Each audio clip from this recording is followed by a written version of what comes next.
Hey everybody, it's Seth's wife, Kimberly Keeping It Real. Today I want to address the ladies who have been asking, what do I wear to the summit?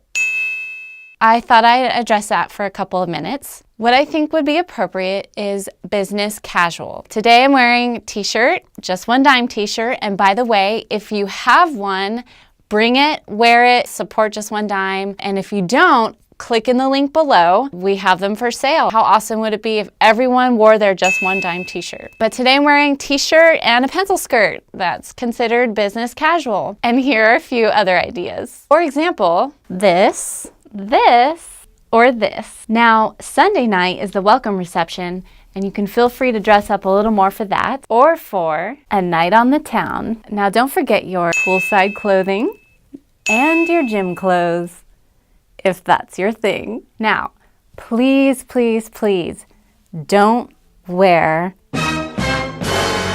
That's all I got today. I hope that's been really helpful, and we'll look forward to seeing y'all next month.